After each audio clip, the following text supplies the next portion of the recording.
ရေးပစ်ခဲ့တဲ့ဒီမိဘနှစ်ပါးရဲ့အထက်အကြောင်းလေးကျွန်တော်ပြောပြပေးမှာပေါ့နော်ဒီကားလေးကိုကျွန်တော်စီစဉ်နဲ့ရေးခဲ့တယ်ဒီတစ်ခါမှာတော့ကျွန်တော် skin tone layer အတိုင်းရေးချင်တာဖြစ်တဲ့အတွက်ကျွန်တော်တို့ဒီ grey tone ဖြစ်တဲ့ခံစည်းကိုပေါ့နော်ကျွန်တော်တို့အညိုနဲ့မခံတော့ဘဲနဲ့ skin tone တရားရေးတဲ့နည်းကိုအသုံးပြုပြီးတော့ရေးမှာဖြစ်ပါတယ်ဒီမှာသတိထားစရာတစ်ခုကတော့အောက်မှာကျွန်တော်တို့ gesso လို့ခေါ်တဲ့ဒီ acrylic gesso လေးပေါ့နော်ဒီနှစ်ခါလောက်သုံးခါလောက်တုပ်ပြရတယ်ခက်တူတူလေးဖြစ်နေပြီဆိုမှကျွန်တော်တို့ရေးတာပိုကောင်းတယ်အဲဒါကြောင့်မှဒီစီးသားပို့ပြီးတော့တင်တယ်ပေါ့နော်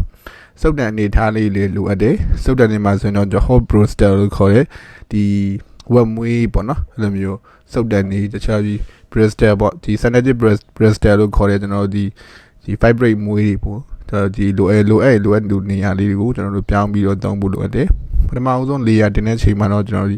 ဒီဝက်မွေးစုပ်တန်မျိုးတွေကိုဒီရွေးချယ်ပြီးအသုံးပြုတယ်ပေါ့နော်အဲ့တော့အဲ့စုပ်တန်တွေကကျွန်တော်တို့ဒီဆေးချယ်ရတာကပို့ပြီးတော့ဟိုဆေးသားတွေပို့ပါတယ်ပြီးပြီဆိုမှဆေးလုံးတဲ့အချိန်ကျမှ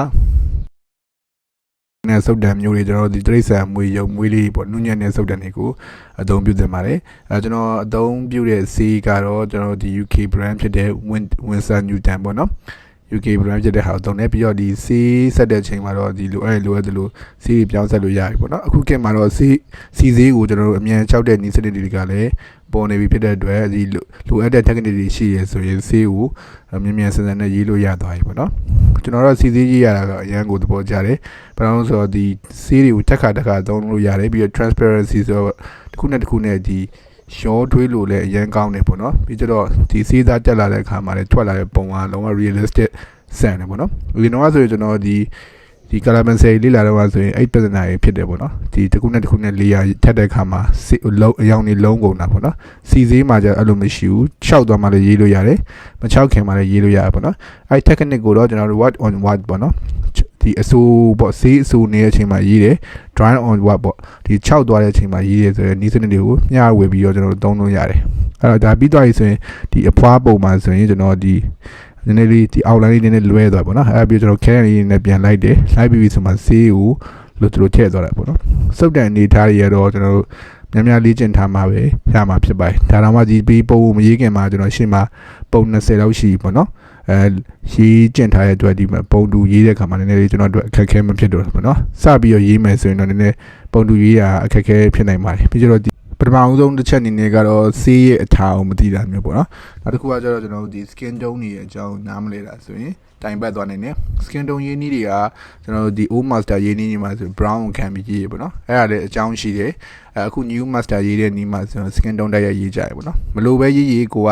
ကျွမ်းကျင်နေဖို့လိုတယ်ဒါကျွန်တော်ကတော့အရင်ကြီးတော့မကျွမ်းကျင်သေးဘူးဒါပေမဲ့နည်းနည်းနားတဲ့သဘောပေါက်တဲ့အနေထားကိုကျွန်တော်ရောက်လာပြီပေါ့နော်အဲ့တော့ဒီ background ကိုကျွန်တော်yellow အခါနဲ့အညိုနဲ့ရောပြီးတော့သုံးကြည့်လိုက်တယ်သုံးကြည့်ရတဲ့အချိန်မှာထင်တယ်လို့ရုပ်ကကြွမလားတွေးရတဲ့ဖြစ်တဲ့အတွက်ကျွန်တော်အယောင်လေးပြောင်းလိုက်တယ်ပေါ့နော်ညညိုလေးကိုဒါစက္ကန့်လေးရထပ်ပြီးတော့ထည့်ထားတယ်အဖွားပုံကအဖိုးပုံကရေးလိုက်တာတန်းတူသွားတယ်ဆိုပေမဲ့ဖွားပုံကျနည်းနည်းလေးလိုအပ်ချက်လေးရှိနေတယ်ပေါ့နော်အဲဒါကြောင့်ကျွန်တော်တက်ခါပြန်လိုက်ရတယ်လိုက်ပြီးတော့ဒီမှာကျွန်တော်တွေ့တာကတော့ဒီစပင်ပေါ့နော်စပင်နည်းနည်း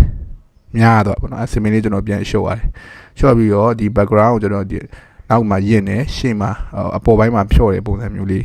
ရေးထားတယ်လာအပ်ပြီးတဲ့ဒီအကိုလည်းအရန်ကျေးဇူးတင်တယ်ကျွန်တော်ကဒီလိုမျိုးလေးရေးရတာအကိုပါအရန်ကိုစိတ်ချမ်းသာတယ်ပေါ့နော်အဲဒီအဖွားရဲ့ဒီအင်ဂျီလေးတွေကိုလိုက်တယ်ဒီမှာကျတော့ကျွန်တော်ဒီပစိုးစရေးတဲ့အချိန်မှာပြဿနာတက်တာကကျွန်တော်တို့ဒီငလျင်ဖြစ်သွားတယ်ပေါ့နော်ငလျင်ဖြစ်သွားတော့ကျွန်တော်ဒီအခန်းကိုခဏဆွန့်ခဲ့ပြီးတော့ဒီကျွန်တော်တို့ဒီရောက်ခမအိမ်မှာလာပြီးတော့ရေးတာပေါ့နော်